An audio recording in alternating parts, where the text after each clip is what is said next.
एक बार की बात है, एक गांव में सतिया नाम का एक हलवाई रहा करता था। उसका एक बेटा भी था जो बहुत ही बड़ा आलसी और निकम्मा था, जिसको लेकर सतिया हमेशा गुस्से में रहा करता था। एक दिन सुबह सुबह, अरे ओ निकम्मे, क्या दिन भर इस खाट पर पड़ा ही रहता है? और मुआ ये फोन, इसको तो मैं चूल्हे में डाल दूंगा। दिन भर बस उसी में ताका झाकी करता रहता है, बस दिन भर घर में पड़ा ही रहता है। ये लीजिए, चाय पी लीजिए। अरे माँ, इन्हें चाय नहीं, थोड़ा ठंडा शरबत दीजिए तो शायद दिमाग ठंडा होगा। माँ हंसी दबाती है। अपने इस लाड साहब को कहो कि चलकर दुकान पर मेरा हाथ बटाए। बाबू, दुकान कितनी दूर है, मैं चलकर कैसे जाऊंगा? अरे नहीं नहीं लाड साहब, आप चलकर कैसे जाएंगे? आपके पैर खराब हो जाएंगे। आपके लिए अभी मैं गाड़ी बुलवाता हूँ तो आपको आराम से दुकान तक छोड़ देगी। हाँ बापू, ये सही रहेगा। हे भगवान, क्या करूँ इस नालायक का। चुपचाप चला, वरना तेरा फोन उठा के बाहर फेंक दूंगा, पहले ही बता रहा हूँ। इसके बाद दोनों दुकान पहुँचते हैं। अब बैठा क्या है, खड़े हो जा और हाथ बटा मेरा काम में। कोई भी पकौड़े लेने आए तो देना उन्हें, मैं आता हूँ तब तक। ले लो भाई, ले लो, गर्मा गर्म पकौड़े ले लो। मूंग दाल पकौड़ा, पालक पकौड़ा, सेव भुजिया, गोभी पकौड़ा, ब्रेड पकौड़ा, आओ आओ और स्वादिष्ट पकौड़े खाओ। कुछ ही देर में वहाँ पर बहुत सारे लोग आ जाते हैं। हाँ भाई, मूंग दाल पकौड़ा देना। भाई सेव भुजिया। भाई पालक पकौड़ा बांट देना। कुछ ही देर में अच्छी खासी बिक्री हो जाती है। मैंने इतनी बिक्री करवा दी पर पिताजी फिर भी मुझे ही निकम्मा कहते। तभी सतिया आ जाता है। बताओ कितने की बिक्री हुई? विजय उसे सारे पैसे दे देता है। अरे वाह, इतने की बिक्री? तुमने कोई झोल तो नहीं किया ना? अरे नहीं नहीं पिताजी, मैंने कुछ नहीं किया। वो तो बस आप ही मुझे निकम्मा कहते, वरना मैं आदमी बड़ा काम का हूँ। चुप कर बेवकूफ, कभी खुश नहीं होते खड़ूस कहेंगे। पता नहीं, शायद भगवान चेहरे पर हंसी देना ही भूल गए। मैंने तो कभी हंसते हुए नहीं देखा है नहीं। मैं भी दिखा दूंगा कि मैं क्या क्या कर सकता हूँ। तो कुछ भी करना, पर बस मेरा नाम मत डुबो देना। की बात भी सुन सकते हैं क्या? मैं दिखा दूंगा इन्हें कि मैं भी बहुत अच्छे पकौड़े बना सकता हूँ। आंखें बंद करके भी पकौड़े बना सकता हूँ। फिर विजय बिना देखे ही पकोड़े के घोल में मसाले डालना शुरू करता है। ये है विजय के पकौड़े, ओहो ओहो, ये है छन के पकौड़े। कुछ देर के बाद एक आदमी आता है। भाई पकौड़े देना। हाँ भाई, मेरे स्पेशल वाले पकौड़े खाओ और बताओ कैसे बने। अरे वाह विजय भैया, इतने स्वादिष्ट पकौड़े। ये तो सतिया चाचा के हाथ के पकौड़े से भी ज्यादा स्वादिष्ट है। सुना पिताजी, आपके अलावा सब मेरी कदर करते हैं, मैं निकम्मा नहीं हूँ। आज दुकान में अच्छी खासी बिक्री हो जाती है। दोनों घर पहुँचते हैं। अगले दिन फिर सतिया विजय को दुकान लेकर जाता है। विजय, जाओ और जाकर कल से भी ज्यादा स्वादिष्ट पकौड़े बनाना। अब तो मानते हो ना कि मैं आपसे भी अच्छे पकौड़े बनाता हूँ। तभी वहाँ पर एक अत्यंत ही मोटा आदमी आ जाता है। अरे पिताजी, इसे देखकर लग रहा था कि ये खाने का तो बहुत शौकीन है, पर जाने कितने दिनों से उसे खाना नसीब नहीं हुआ। भाई आज तो मैं बहुत ही खाऊंगा, बहुत दिनों से स्वादिष्ट खाना नहीं खाया। क्यों भाई, भाभी ने खाना देने से मना कर दिया क्या है? अरे भाई पूछो ही मत, आज मेरी बीवी मायके चली गई है, कुछ दिन वहीं रहेगी। वो कहती है मैं मोटा हो गया हूँ, तो मुझे बस घास भूसे खिलाती रहती है। अब बताओ मैं क्या मोटा हो गया हूँ? अरे नहीं नहीं भाई, तुम कहाँ मोटे दिखते हो। वो तो हर पत्नी को अपने पति में कुछ न कुछ बुराई दिखती ही रहती है। आज मेरे पास 2 खुशी से खाने के कारण है। क्या क्या कारण है? अरे पहले तो ये कि मेरी बीवी मायके चली गई है और कुछ दिन वहीं रहेगी, और दूसरा ये कि मैं बहुत दिनों से स्वादिष्ट खाना नहीं खाया हूँ। तुम सब तो जानते ही हो कि मैं खाने का कितना शौकीन हूँ। वहाँ बैठे सब हंसने लगते हैं। अरे विजय, जल्दी से कुछ ना कुछ खाने के लिए लेकर आओ। हाँ काका, आपके लिए मैं अपने हाथों से कुछ बना कर लेकर आऊंगा। अरे विजय, जल्दी लेकर आना और थोड़ा ज्यादा बनाना। अरे भाई, जब तक तुम ये खाओ। अरे बाप रे, यहाँ तो इतने सारे मसाले हैं, इनमें से कौन सा मसाला डालना है और कौन सा नहीं, ये तो मुझे समझ ही नहीं आ रहा है। अब मैं क्या करूँ? एक काम करता हूँ, मैं फिर आँख बंद करके पकौड़े बनाता हूँ। वैसे भी आँख खोलकर तो सभी बना लेते हैं, आँख बंद करके काम करना भी कला है। फिर से जो मसाला हाथ में आ गया वह डाल देता है और फिर जल्दी से पकौड़े उस मोटे आदमी को परोस देता है। वह उन पकौड़ों को खाकर कुर्सी से उठता है। विजय उसे देखकर डर जाता है। भगवान, जाने पकौड़े कैसे बने होंगे, कहीं बेस्वाद तो नहीं हो गए। प्रभु रक्षा करना, नहीं तो एक तरफ ये मोटा और दूसरी तरफ मेरा हिटलर बाप, दोनों मेरी चटनी बनाकर पकौड़े के साथ मुझे खाएंगे। अरे वाह, तुमने क्या स्वादिष्ट पकोड़े बनाए हैं। इतने स्वादिष्ट पकोड़े तो मैंने कभी नहीं खाए। अभी तो मैंने कुछ खाया ही नहीं। लाओ लाओ और लाओ। जा और लेकर आ। आज फिर से अच्छी कमाई हो जाती है। फिर वे दोनों घर जाते हैं। अरे खुशखबरी है, हमारे शहर में फूड फेस्टिवल आयोजित किया गया है और इस बार तू जाएगा, समझा? मैं पिताजी, मैं क्या करूँगा वहाँ पर? और वैसे भी आप तो कहते हो ना कि मुझे कुछ काम धंधा नहीं आता, मैं कुछ नहीं कर सकता, तो मैं वहाँ कैसे जाऊँगा? कोई परवाह नहीं, चुपचाप जा। बोल दिया ना एक बार, समझ नहीं आता? तो ठीक है, चला जाऊँगा। 2 दिन बाद आयोजन है, तो तुझे कल ही निकलना पड़ेगा। अरे बाप रे, ये मैं कहाँ फंस गया? फिर विजय मायूस होकर वहाँ पर बैठ जाता है और मन ही मन सोचने लगता है, हे भगवान, अब मैं क्या करूँगा? मुझे तो कुछ भी काम करना नहीं आता, तो मैं पकौड़े कैसे बना सकता हूँ? तभी उसे किसी की आवाज सुनाई देती है। विजय आसपास देखता है पर उसे कोई भी नहीं दिखाई देता। अरे विजय, विजय मियाँ, इधर उधर काहे ताक रहे हो? नीचे तो देखो, नीचे। विजय किसी अजीब से दिखने वाली प्राणी को देखता है। ये कौन सा प्राणी है? हे भगवान, अब तूने किस मुसीबत में फंसा दिया मुझे? अरे अरे मियाँ, घबराओ मत और इतनी जोर से मत चिल्लाओ, मैं तो बस तुम्हारी मदद करने आया हूँ। अरे गजब है भाई, मान न मान मैं तेरा मेहमान। कौन हो तुम और मेरी मदद क्यों करना चाहते हो? अरे भाई, मुझे पता है कि तुम उस फूड फेस्टिवल के लिए परेशान हो। हाँ, पर उससे तुम्हें क्या? वो मेरी परेशानी है। हाँ, पर मैं तुम्हारी मदद कर सकता हूँ मियाँ। अच्छा, तुम और मेरी मदद? हाँ, और नहीं तो क्या, मैं फूड फेस्टिवल के लिए खाना बनाने में तुम्हारी मदद कर सकता हूँ। अच्छा, कैसे? अरे मियाँ, अभी बताया ना कि मैं खाना बना सकता हूँ।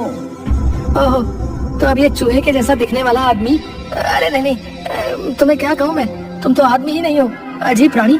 कौन हो तुम मेरी मदद करोगे और वो भी खाना बनाने में? अच्छा, तो तुम्हें क्या लगता है कि आंखें बंद करके तुम पकौड़े बनाते थे? बेवकूफ इंसान, आंखें बंद करके कौन काम कर सकता है, और वो भी एक निकम्मा इंसान। बिल्कुल नहीं, वो मैं ही था जो आज तक तुम्हारे पकौड़े बनाते आया हूँ। अच्छा, तुम थे? जी हाँ भाई साहब, वो मेरा ही कमाल था। मतलब मैं जब आंखें बंद करता था तुम ही मेरे पकौड़े में मसाले डालते थे और पकौड़े बना देते थे? हाँ मियाँ, मैं ही था। मैं तुम्हारी दुकान के पास से गुजर रहा था, मुझे बहुत ही अच्छी सुगंध ने वहीं रोक लिया, और जब मैं दुकान पर पहुंचा तब तुम्हें आंखें बंद करके पकौड़े बनाते हुए देखा। सच बताऊं तो मैं बहुत ही हंसा, पर फिर मैंने तुम्हारी मदद कर दी। अच्छा, तभी मैं सोचूं कि मैं ऐसा कैसे कर सकता हूँ। अच्छा छुटंगी, तुम तो बड़े कमाल के निकले यार। तुम्हारा नाम क्या है छुटंगी? प्रेम, प्रेम नाम है मेरा। नाम तो सुना ही होगा। ड्रामा नहीं, सच में बोलो ना। अरे यार, कुछ भी रख दो, वैसे भी हमारे यहाँ तो नाम वाम की कोई जरूरत नहीं होती। तुझे जरूरत पड़ेगी तो तू ही रख ले, जो तेरा मन करे। तुम्हारा नाम? हाँ, इतने पिद्दू से हो और छोटे से भी तो तुम्हारा नाम छुटंकी। छुटंकी छुटंकी छुटंकी, अरे मियाँ क्या नाम दिया हो तुम मुझको। I love this name. पर एक बात बताओ, चूहे सा मुंह, पंख, बड़े बड़े कान और ऐसी अजीब से दिखने वाले हो तुम, कहाँ से आए हो तुम, कौन से दुनिया से? मेरी दुनिया अलग है और बहुत दूर भी। हम हर साल यहाँ घूमने के लिए आते हैं, कुछ दिनों में चले जाएंगे। अब चलो सो जाओ, कल जाना भी है ना हमें फूड फेस्टिवल में। अरे हाँ, मैं तो भूल ही गया था। अगले दिन विजय फूड फेस्टिवल के लिए निकल जाता है। हे देवी माँ, रक्षा करना, साथ देना मेरा। विजय देवी माँ का नाम लेकर शुरू हो जाता है। तभी एक गोरी मैम विजय के स्टोर के सामने आकर खड़ी हो जाती है। विजय उसे पकोड़े देता है। What a fantastic food! How delicious is this? हे माता रानी, ये गोरी मैम मुझे अंग्रेजी में क्या गेटर पेटर कर रही है, जाने क्या क्या गालियाँ दे रही है। छुटंकी जोर जोर से हंसने लगता है। वह उसकी और भी साथियों को बुला लेती है। Hey, come here and taste this. What a delicious food! अरे मैडम जी, अगर अच्छा ना लगा हो तो मत खाइएगा, पर ऐसे अंग्रेजी में गाली तो मत दीजिए। और इन सबको क्यों बुला रही हैं? मैं आपके हाथ जोड़ता हूँ, मुझे जाने दीजिए, मुझे मार नहीं खानी। Please serve us too. Please serve us too. Please serve us too. अरे मुझे माफ कर दीजिए, अगर अच्छा ना लगा हो तो मत खाइए, मैं पैसे भी नहीं मांगूंगा, पर मुझे छोड़ दीजिए, मैं आपके सामने हाथ जोड़ता हूँ, मुझे छोड़ दीजिए। अरे मियाँ, ये तुम्हें मारने नहीं आए हैं, इन्हें हमारे पकौड़े बहुत अच्छे लगे हैं, वो तुमसे पकौड़े मांग रहे हैं। क्या मतलब ये मुझे मारने नहीं आए हैं, ये पकौड़े खाने आए हैं। हाँ, अरे हाँ भैया, मारेंगे नहीं तुम्हें। विजय सबको पकौड़े देता है, उसकी अच्छी खासी कमाई हो जाती है। इसके बाद वह और भी ज्यादा फेमस हो जाता है। अगले दिन विजय के पकौड़ों की इतनी तारीफ सुनकर विजय की दुकान पर मंत्री जी पहुंच जाते हैं। भाई सतिया, मैंने तुम्हारी दुकान की बहुत ही तारीफ सुनी है। भाई मुझे भी तो तुम्हारे हाथ के पकौड़े खिलाओ। हाँ हाँ मंत्री साहब, अभी लेकर आता हूँ। अरे पिताजी आप बाहर जाइए। क्यों? अरे अगर आप बाहर नहीं जाएंगे तो मैं पकौड़े कैसे बनाऊंगा? क्यों, मैंने तेरे हाथ पकड़ रखे हैं क्या? अरे नहीं, हाथ नहीं पकड़ रखे तो क्या, अगर आप नहीं जाएंगे तो वो कैसे आएगा? वो कौन आएगा? किसकी बात कर रहा है तू? अरे पिताजी, ये इतने दिनों से ये पकौड़े की सब तारीफ कर रहे हैं, ये दरअसल मैं नहीं बनाता। नालायक निकम्मे, फिर कौन बनाता है? तू तब से हमारी आंखों में धूल झोंक रहा था। अरे नहीं पिताजी, मेरा ये मतलब नहीं था। फिर क्या मतलब है? अरे मेरा मतलब है कि मैं पकौड़े बनाता हूँ तब देवी माँ आती है, और वही ये सब उन्हीं का कमाल है। अरे दादा रे, अच्छा मेरे आलसी निकम्मे बेटे पर माता रानी का आशीर्वाद है। चुप रे बेवकूफ, जा और जाकर जल्दी से मंत्री जी के लिए पकौड़े बना कर लेकर आ। दूसरी ओर गुलाटी गांव के मुखिया के पास पहुंच जाता है। पटेल साहब गजब हो गया, एक बहुत चौंका देने वाली खबर लेकर आया हूँ आज तो मैं। क्या खबर लाए हो, जल्दी बताओ। अरे पटेल साहब, वो जो अपना विजय है ना, अरे हाँ, उसके पकौड़े के तो बहुत ही चर्चे हैं आजकल। हाँ, मैं उसी के बारे में बात कर रहा हूँ। पटेल साहब आपको पता है उसके ऊपर देवी माँ का हाथ है। अच्छा, मतलब हमारे गांव पर देवी माँ का आशीर्वाद है। जाओ जाकर विजय और पूरे गांव को बरगद के पेड़ के नीचे जमा होने को कहो। अरे विजय भैया, अरे गुलाटी मुझे कैसे याद किया? अरे विजय है, मैंने नहीं, मुखिया जी ने याद किया है तुमको। चलिए। देखा बाबू, आप मुझे निकम्मा बेवकूफ कहते हो, पर देखो मेरी पहुंच, मुखिया जी ने खास तौर पर मुझे बुलाया है। चल छुटंकी, तू भी चल। अरे हाँ मियाँ, चलते हैं और चलकर देखते हैं आखिर माजरा क्या है। कुछ ही देर में सब गांव वाले बरगद के पेड़ के नीचे जमा हो जाते हैं। अरे गांव वालों, मुझे अपने सूत्रों से पता चला है कि हमारे गांव पर देवी माँ की कृपा है। देवी माँ की कृपा?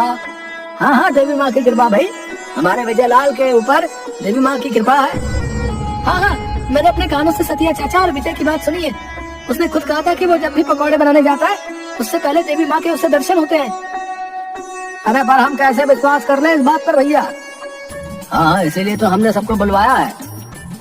अरे बाप रे, ये क्या हुआ? अब मैं उनके लिए देवी माँ को कैसे बुलाऊं? हे भगवान, आप ही रक्षा करना। विजय, साबित कर दो कि तुम्हारे ऊपर देवी माँ की कृपा है, वो तुम्हें दर्शन देती है। अरे पर गुलाटी भाई, पर कुछ नहीं भाई, तुम्हें देवी माँ को बुलाना ही होगा। अरे छुटंकी, अब मैं क्या करूं? अरे मियाँ, बुलाओ अब देवी माँ को। वैसे भी तुम दिन भर देवी माँ करते रहते हो, बुलाओ। हाँ, उड़ा लो, मेरा मजाक उड़ा लो तुम भी अब। हे देवी माँ, बचा लेना मुझे। हे देवी माँ, दर्शन दो, मुझे दर्शन दो। सभी गांव वाले विजय की तरफ गौर से देखते हैं। अरे कहाँ है देवी माँ, कब आएंगी और कितना इंतजार करवाएंगे देवी माँ? हाँ देवी माँ, इतना वक्त क्यों लग रहा है? अरे देवी माँ तुम्हारे जैसे फुर्सत में थोड़ी रहती है, उन्हें और भी बहुत सारे काम होते हैं, सब्र करो। छुटंकी, अब तो ही कुछ रास्ता बता, मैं क्या करूँ? छुटंकी विजय के कानों में कुछ फुसफुसा कर आता है। अरे देवी माँ, आप आ गई? हाँ। अरे हमें तो नहीं दिख रही देवी माँ, कहाँ है? अरे कहाँ है देवी माँ? एक काम करता हूँ, मैं भी यही दिखाता हूँ कि मुझे भी दिख रही है माँ। अरे तुम जैसे पापियों को देवी माँ दर्शन नहीं देंगी, पापी कहीं के। अरे देवी माँ, आपने दर्शन दिए, हम तो धन्य हो गए। अरे ये क्या हुआ? ये गुलाटी, इससे कैसे कुछ भी दिखाई दे रहा है? अरे नहीं, मैं पापी नहीं हूँ, मुझे भी देवी माँ ने दर्शन दिए भाई। अरे हाँ, मुझे भी देवी माँ दिखाई दे रही है भाई। विजय, तुझ पर तो सच में देवी माँ प्रसन्न है। धीरे धीरे सभी गांव वालों को देवी माँ ने दर्शन दिया। अरे पर देवी माँ कहाँ? क्या आपको देवी माँ नहीं दिख रही?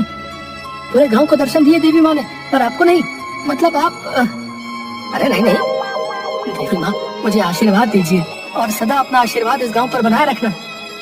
विजय और छुटंकी एक तरफ होकर हंसने लगे।